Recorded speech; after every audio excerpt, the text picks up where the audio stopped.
Good evening dear student.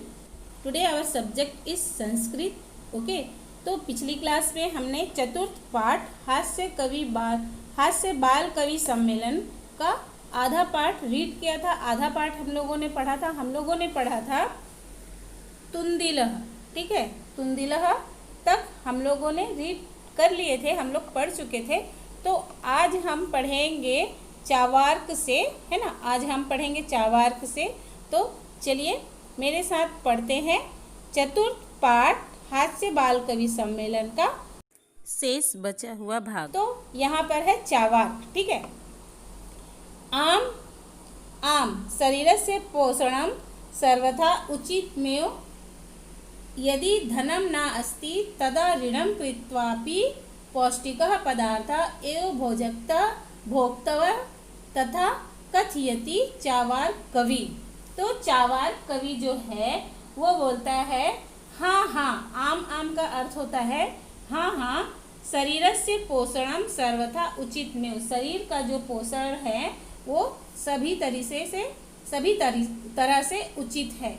यदि धनम न अस्ति तदा ऋणम कृत्वापि, यदि आपके पास धन नहीं है, यदि धन नहीं है तो ऋण करके भी पौष्टिक पदार्थ एवं भोक्तव्य। तो यदि आपके पास धन नहीं है तो ऋण करके भी पौष्टिक पदार्थ का भोग करना चाहिए या भोजन करना चाहिए। ठीक है। तो यहाँ पर चावार्क जो है वो इस तरीके की कविता को कहता है कि हाँ हाँ, शरीर को जो है वो हमेशा पोषक तत्व जो है, शरीर का सदा पोषक तत्व उचित है, करना चाहिए। और यदि आपके पास धन नहीं है तो आप ऋण लो और अपने शरीर को पौष्टिक आहार दो। तथा कथयति चावार्क कवि, तो ऐसा जो है वो चावार्क कवि कहता है। ठीक है। इसलिए ये चावार्क कवि कहता है कि याव जीवेत सुखम जीवेत ऋणम कृत्वा घृतम पिबेत। तो जब भी आप जीवित हो, तो यहाँ पर क्या बोल रहा है कि जब तक जियो सुख से जियो। याव जीवेत सुखम जीवेत मतलब जब तक जियो सुख से जियो, ऋण करके घी पियो। ठीक है। तो उसमें क्या बोल रहा है, ऋण करके भी आप घी पियो लेकिन सुखी से जियो। श्रोतारः तर्हि ऋणस्य प्रत्यर्पणपम कथम। तो श्रोता जो है वो बोलते हैं फिर इसका कर्जा कैसे लौट आएंगे। तो चावार्क कवि की कविता को सुन के श्रोतागण जो हैं वो बोलते हैं कि इसका कर्ज हम कैसे लौटाएंगे। तो चावार्क कवि जो है वो फिर कहता है सूर्यातम मम अवशिष्ट काव्यम। तो मेरा जो अधूरा कविता है, मेरा जो शेष कविता है उसे भी सुनो। घृतम पीत्वा श्रमम कृत्वा ऋणम प्रत्यर्पयेत जनः। ठीक है। तो वो क्या बोल रहा है, चावार्क कवि क्या बोल रहा है, मेरी शेष कविता सुनो। और उसकी शेष कविता क्या है कि घी पीकर श्रम करके ऋण को चुकाओ। वो क्या बोल रहा है कि घी पियो और श्रम करो और ऋण को चुकाओ।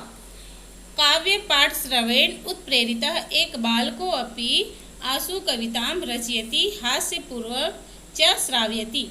तो काव्य से, ठीक है, काव्य पाठ से प्रेरणा लेकर एक जो बालक है वो वहाँ पर ही तुरंत एक कविता बनाता है, कविता की रचना करता है और हंसते हुए कहता है, हंसते हुए वह सुनाता है। ओके, अब पेज पलटेंगे। बालकः, जो बालक है, ठीक है, तो बालकः सूर्यताम भो माम अपि काव्यम। तो जो बालक है वो बोलता है सुनो सुनो मेरी भी कविता सुनो। गजाधरम कवीम च तुंदिलम भोजलोलुपम। तो बोलता है कि गजाधर कवि और खाने के लालची तुंदिल, ठीक है, भोजलोलुपम मतलब खाने के लालची कालांतकम तथा वैद्यम चावार्कम च नामयाहम। ठीक है। तो वो बोलता है गजाधर कवि और खाने के लालची, जो तुंदिल खाने के लालची कालांतक तथा वैद्य चावार्क को मैं नमस्कार करता हूँ। काव्यम श्रावती हा हा हा इति कृत्वा हस्ति अन्ये च अपि हसन्ति सर्वे गृहं गच्छन्ति। तो काव्य को सुनकर, काव्य को जो है वो बोलकर क्या करता है, सुनाकर क्या करता है, हा हा करके हंसते हुए चले जाता है और उनके साथ साथ सभी लोग भी हंसते हुए चले जाते हैं। तो इस पाठ में सबसे पहला जो कवि था वो था गजाधर। ठीक है, जो गजाधर था उसने किस बारे में कविता कही थी, आधुनिक जो चिकित्सक थे उनके बारे में। ठीक है, आधुनिक जो वैद्य थे उनके बारे में कविता की थी। ठीक है, उसके बाद कालांतक जो था उसने यमराज और वैद्य के बारे में कविता की थी। तुंदिल जो था वो भोजन के बारे में कविता कहता है। और चावार्क जो है वो क्या, किस बारे में कविता, चावार्क जो है शरीर और भोजन के दोनों के बारे में कविता करता है कि शरीर को पोषक आहार को जो है वो देना चाहिए, सदा शरीर का ध्यान रखना चाहिए, भले ही तुम ऋण करो मगर घी पियो, है ना, ऐसा कहता है। ठीक है, तो हम लोगों ने इसमें आज चतुर्थ पाठ में हास्य बाल कवि सम्मेलन जो है वो कंप्लीट कर लिया है। तो इस पाठ के जो प्रश्न अभ्यास हैं मैं आपको नेक्स्ट क्लास में करवाऊंगी। ओके, आई होप आप लोगों को ये पाठ समझ में आ गया होगा। Okay, thank you, have a nice day.